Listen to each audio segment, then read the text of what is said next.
Deng Bolo yang menderita lumpuh layu terpaksa hidup seorang diri usai ditinggalkan ketiga orang anaknya. Di usianya yang ke-60 ia harus hidup dengan kondisi tubuhnya yang mulai melemah. Deng Bolo hidup sebatang kara di sebuah rumah kayu berdinding seng di Dusun Bontolebang, Kecamatan Patalasang, Kabupaten Goa. Prihatin atas kondisinya, setiap hari warga setempat membawakan makanan dan membantu Deng Bolo untuk melakukan aktivitas sehari-hari serta mengecek kondisi kesehatannya. Lama di sini tinggal, tapi ini pernah diambil sama anaknya 2 bulan, nah kembali kami lagi, tidak mau pelihara. Oh, tidak mau dipelihara sama keluarganya.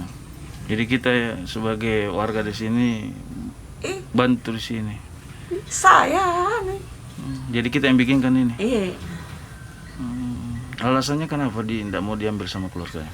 Tidak mau minta kapan kan tidak bisa jalan, tidak bisa apa-apa. Oh, ibu ini lumpuh. Iya.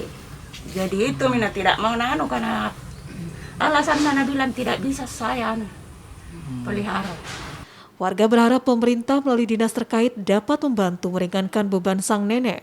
Apalagi Deng Bolo belum sekalipun mendapat bantuan dari pemerintah setempat lantaran ia tidak memiliki kartu keluarga. Asis, Kompas TV Goa, Sulawesi Selatan.